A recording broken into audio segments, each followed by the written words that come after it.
우리에게 주신 하나님의 말씀은 출애굽기 15장 1절에서 12절 말씀, 어린 양의 노래, 모세의 노래라는 제목을 가지고 하나님의 말씀 보도록 하겠습니다. 한 절씩 교독합니다. 이때 모세와 이스라엘 자손이 이 노래로 여호와께 노래하니 일러스되 내가 여호와를 찬송하리니 그는 높고 영화로우심이요 말과 그 탄 자들을 바다에 던지셨음이로다. 여호와는 나의 힘이요 노래시며 나의 구원이시로다. 그는 나의 하나님이시니 내가 그를 찬송할 것이요 내 아버지의 하나님이시니 내가 그를 높이리로다. 여호와는 용사시니 여호와는 그의 이름이시로다. 그가 바로의 병과 그의 군대를 바다에 던지시니 최고의 지휘관들이 홍해에 잠겼고 깊은 물이 그들을 덮으니 그들이 돌처럼 깊음 속에 가라앉았도다. 여호와여 주의 오른손이 권능으로 영광을 나타내시니이다. 여호와여 주의 오른손이 원수를 부수시니이다. 주께서 주의 큰 위엄으로 주를 거스리는 자들을 엎으시나이다. 신이다. 주께서 진노를 발하시니 그 진노가 그들을 지푸라기 같이 사르니이다. 주의 코끼리 물에 쌓이되 파도가 언덕같이 일어서고 큰 물이 바다 가운데 엉키니이다. 원수가 말하기를 내가 뒤쫓아 따라잡아 탈취물을 나누리라. 내가 그들로 말미암아 내 욕망을 채우리라. 내가 내 칼을 빼리니 내 손이 그들을 멸하리라 하였으나 주께서 바람을 일으키심에 바다가 그들을 덮으니 그들이 거센 물에 납같이 잠겼나이다. 여호와여 신중에 주와 같은 자가 누구니이까? 주와 같이 거룩함으로 영광스러우며 찬송할 만한 위엄이 있으며 기이한 일을 행하시는 자가 누구니이까? 주께서 오른손을 드신즉 땅이 그들을 삼켰나이다. 아멘. 자, 출애굽기 15장은 홍해를 건넌 후에 부르는 노래입니다. 그런데 이것을 우리는 모세가 불렀다서 모세의 노래라고 부르는데요. 요한계시록 15장 1절에 보면은 이 노래에 대한 부분들이 있습니다. 우리 1절부터 4절까지 한번 같이 또 보도록 하겠습니다. 또 하늘에 크고 이상한 다른 이적을 보매 일곱 천사가 일곱 재앙을 가졌으니 곧 마지막 재앙이라 하나님의 진노가 이것으로 마치리로다.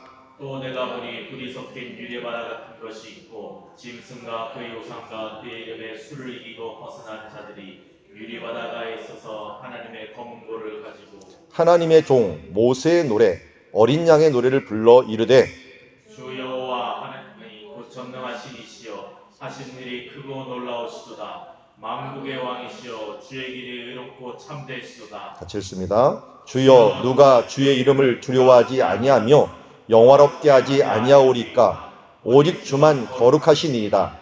주의 의로우신 일이 나타났음에 만국이 와서 주께 경배하리라 하더라. 아멘.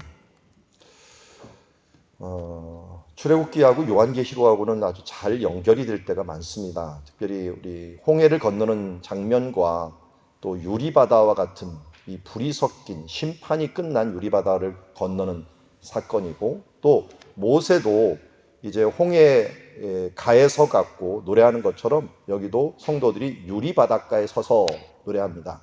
그것이 이제 15장 1절에 보면 마지막 재앙 때 이런 진노가 마친 후에 이런 일들이 일어난다라고 얘기합니다. 그래서 마지막까지 사탄의 권세들이 있지만 하나님께서는 결국 승리의 그 기쁨을 주면서 모세의 노래, 어린 양의 노래를 부른다. 물론 모세의 노래라고 할 수 있지만 이것은 어린 양 예수 그리스도의 노래이기도 하고요. 6월절 어린 양으로의 승리이기도 한 부분입니다. 또 여기서 보면 우리 주라는 표현들이 신약에서는 주라고 했던 것이 다 여호와입니다. 여호와를 주님이라고 불렀기 때문에 여호와 하나님 곧 전능하신 이여 하시는 일이 크고 놀라우시도다. 만국의 왕이여 주의 길이 의롭고 참되시도다. 홍해의 길을 쫙 내신 그 부분들을 한번 생각을 해보십시오. 여호와여 누가 여호와의 이름을 두려워하지 아니하며 영화롭게 하지 아니하오리까? 오직 여호와만 거룩하시니이다. 여호와의 의로우신 일이 나타났음에 만국이 와서 여호와께 경배하리어다. 이렇게 찬양하는 것들이 여기 요한계시록에는 지금 4절에 다 3절이죠. 2절밖에 없네요.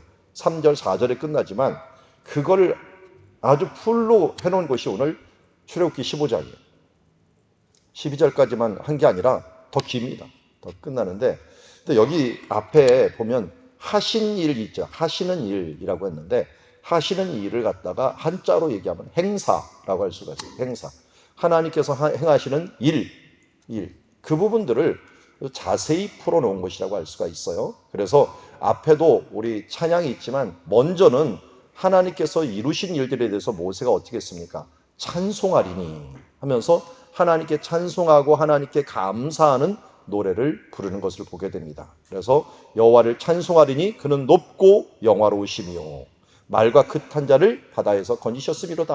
여호와는 나의 힘이요 노래시며 나의 구원이시로다. 그는 나의 하나님이시니 내가 그를 찬송할 것이요 내 아버지 나의 하나님이시니 내가 그를 높이리이다. 우리 예수님께서 기도를 알려주셨죠. 이렇게 기도해라. 하늘에 계신 우리 아버지 하면서 이름을 어떻게 해요? 거룩히 여김을 받으시오며 라고 했는데 여기 모세가 참 본능적으로 그 삶 속에서 그냥 나온 모습이라고 할 수가 있죠. 그래서 찬송한다 라는 말을 두 번이나 하고 그를 높인다, 그리고 영화롭다 라고 하는 말을 통해서 이 예수님을 또 여호와를 계속적으로 높여드리는 모습을 보게 됩니다. 자, 우리가 하나님 앞에서 맨 처음에 해야 될 일들, 그것은 감사입니다. 찬송입니다. 그의 영광입니다. 그리고 이름이 거룩히 여김을 받으심을 받으라 했는데 3절에 보니까 여호와는 용서니 여호와는 그의 이름이시로다 하면서 여호와 언약의 하나님 그의 이름이 높임을 받는다라고 이야기를 하고 있고요. 그 다음 4절부터 무슨 일을 행하셨는가? 일단 하나님을 감사하고 찬양하고 높여드린 다음에 무슨 일을 행하셨는가 봤더니 바로의 병거와 그의 군대를 바다에 던지셨다. 최고의 지휘관들이 홍해에 잠겨버렸다. 깊은 물이 그들을 덮으니 그들이 돌처럼 깊은 속에 가라앉았다. 그러면서 주여 여호와여 주의 오른손이 권능으로 영광을 나타내시니라. 여호와여 주의 오른손이 원수를 부시니나요. 이 14장에서도 분명히 얘기한 게 뭐냐면 내가 여호와임을 알게 하겠다. 여호와임을 알게 하겠다는데 드디어 무엇을 통해서 알게 된 것 봤더니 이렇게 여호와께서 친히 용사가 되어 주셔서 이런 군대를 병거와 군대를 완전히 이기게 된 것을 보게 됩니다. 그래서 이 이스라엘 말에서는 전쟁하다라는 말이 수동태로 되어 있어요. 수동태. 내가 하는 게 아니라 하나님께 속한 것이다. 그래서 자주 전쟁은 하나님께 속한 것이다 라고 하는 것을 요나단이 이야기도 했듯이 하나님께 속한 것이라는 걸 맡기고 그의 이름을 영화롭게 하려고 했더니 어떻게 해요? 하나님이 일하게 계시는 것을 보게 됩니다. 내 이름을 내려고 하면은 나만 일할 수밖에 없어요. 내 힘은 한계가 있죠. 그런데 주의 이름을 내려고 하면은 주님께 영광을 돌리고 하고 주께 서원하고 나아가는 이런 부분들은 주의 이름을 내려고 하니까 어떻게 해요? 하나님이 뭐가 되시는 거예요? 용사가 되시는 거예요. 하나님이 용사가 되시고 하나님이 지휘관이 되시고 하나님이 군대가 되어주셔서 만군의 여호와가 되어주셔서 대신해서 일어나 일하시고 여기 6절에 보는 것처럼 그의 권능의 오른손이 권능으로 영광을 나타내시나이다. 여호와의 주의 오른손이 원수를 부시나이다. 이 하나님의 오른손이라면 힘 있는 손을 이야기하고 있습니다. 그것으로 영광을 나타내고 원수를 부시는 그 일들을 행하심을 하나님께 찬양을 하는 모습을 보게 됩니다. 그러면서 그의 큰 위엄으로 주를 거스르는 자를 엎으시고 주께 진노를 바라시니 그 진노 앞에 그들이 정말 지푸라기 같이 사라진다. 이스라엘이 볼 때는 이 애굽의 군대가 너무 강해 보여갖고 도저히 그들 앞에서는 우리가 이길 수 없다. 그래서 그동안 400년 가까이를 갔다가 노예 생활을 했는데 하나님이 이걸 한번 손대시니 어떻게 돼요? 그 병거가 무슨 지푸라기 가라앉듯이 가라앉고 돌멩이 가라앉듯이 가라앉아갖고 다 끝나버리는 것을 보게 됩니다. 그래서 주의 콧김에 물이 쌓이되 파도가 언덕같이 일어서고 큰 물이 바다 가운데 엉기니이다 하면서 이 콧김에 물이 쌓이면서 파도가 언덕같이 일어서고 큰 물이 바다 가운데 엉깁니다. 누구를 위해서는요? 이스라엘 백성들을 위해서는. 그래서 길을 내면서 가지만 반대로 원수가 말하기를 내가 뒤쫓아 따라가 털치문을 나누리라. 내가 그들을 말미암아 내 욕망을 채우리라. 내가 내 칼을 빼리니 내 속에 그들을 멸하려 하였으나 주께서 이번은 어떻게 돼요? 엉기는 바람을 엉기게 갖고 파도를 엉기게 갖고 만들었던 것을 어떻게 돼요? 바람을 일으키며 바다가 그들을 덮으니 그들이 거센 물에 납같이 잠겼나이다. 아까는 돌멩이같이 잠겼다라고 하고 지푸라기처럼 무너졌다라고 하고 이번은 납같이 잠겼다.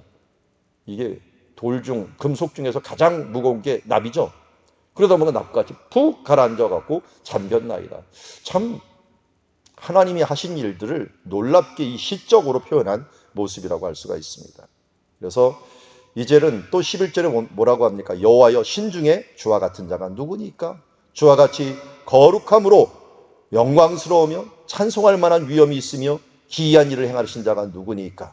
주께서 오른손을 드신 즉 땅이 그들을 삼켰나이다 하면서 여호와의 이름을 높이며 찬양하는 모습을 보게 됩니다. 그래서 오늘 이 앞에 우리 모세의 노래, 어린 양의 노래에서도 하신 일이 크고 놀라우시더라 라고 얘기를 했고, 또 하나님이 참 공의로우시더라, 그분이 영화롭도다 하면서 여러 부분들을 이야기했지만, 오늘 11절에는 그것을 요약해 갖고 하나님이 거룩하심, 영광스러움, 찬양할 만한 위엄, 기이한 일을 행하시는 행사, 이 모든 것들을 하나님을 찬양하면서 그를 여호와 하나님이 되심을 높이는 모습을 보게 됩니다.